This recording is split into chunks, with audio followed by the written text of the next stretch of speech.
tonight on Daily Planet. If you start feeling old and living old, you're gonna get old. Somehow, I don't think the guy who built Tankenstein has to worry about that. But it's Monday, Monday, Monday. We've got a tank, we've got a tow truck, we've got Tankenstein! Tankenstein!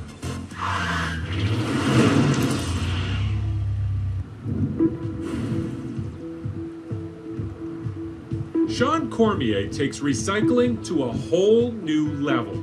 You can't see it under the snow, but there's a lot of stuff around. If you're gonna build things, you gotta have a supply to pick from. This is a homemade forge with a plate in the bottom. This here is built out of an old ride lawnmower. Putting treads over the tires means it can go anywhere. Took it through the creek a couple times and tried some hill climbing. It wasn't too bad. It needs cleats though, to the center of the tracks, and it went pretty fast. Mechanic by trade, his hobby has made him a YouTube sensation. Now it's grown into 10,000 subscribers and over 7.6 million views. It feels good to help people out doing repair videos and stuff like that.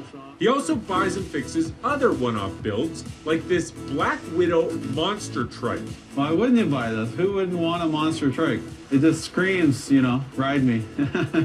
But Sean hasn't ridden it, yet. All right, so since I don't want to get zapped, I'm gonna find some place that it's gonna ground. I'm gonna check for spark here.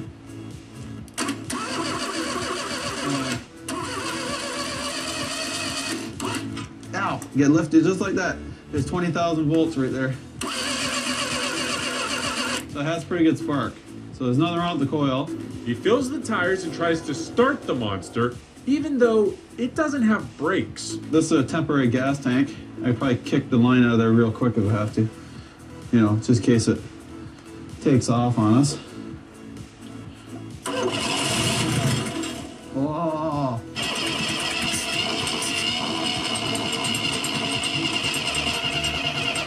Yeah, without a fuel pump, it's not going to run. But we know it kicks. Good. Luckily, he does have another crazy creation ready to go. This I call Tankenstein. Tankenstein is a 1940s Ford tow truck mounted on top of a Bren gun carrier, a World War II light machine gun tank. This is rat rotting at its finest. So rat rod is a collection of old parts put into a car, or in this case, a tank. That's why I call it the world's only rat rod tank, because there's only one around, and it's this one right here.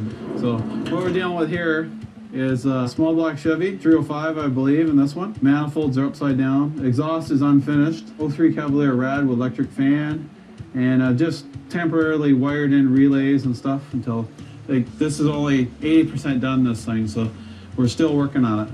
Motor, transmission, drive a small drive shaft in between here, which comes out behind here into the original Ford transmission, and then it drives, power comes through in a full floating axle and is attached to the hub. The power is transferred from there to the hub, and that sprocket drives the tracks, of course, and then the rest is history. The steering is done with 2 levers. I have 2 single-stage master cylinders underneath the seat, and it's just a matter of putting the brakes on one track or the other. To stop the track, you turn. No air conditioning. I still got the original glass in this window, and it's going to stay there. You know, they have bullet holes all over the place. I think that's kind of neat. It's got a history. Today, Sean is adding a ram bar to the front to protect the antique hood and maybe inflict some damage. You know, you always want to run a car over or two, you know, just like the trike. Why not? You know, got to live life in a positive way and right to the fullest. Or isn't worth it. So, without getting killed.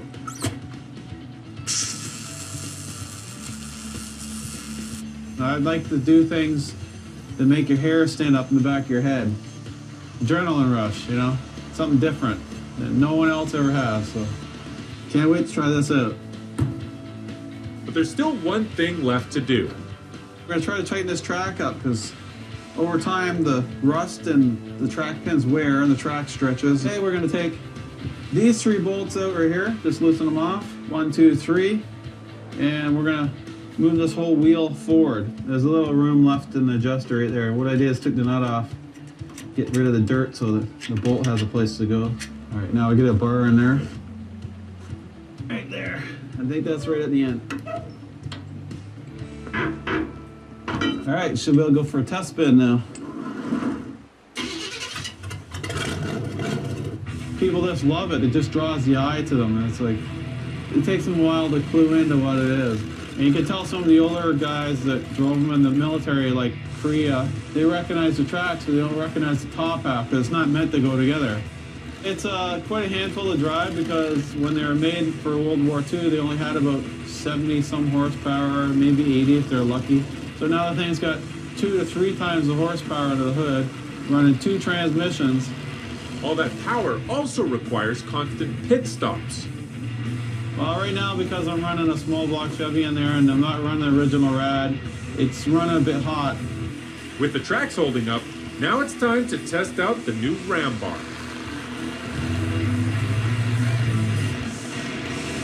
I think it held up pretty good. It felt pretty good. It pushed that car back about a foot. Now, it wasn't really on the juice, you know, not giving it too much. I don't want to break it, and I don't want to flip over backwards. There's no roll cage in it yet, so.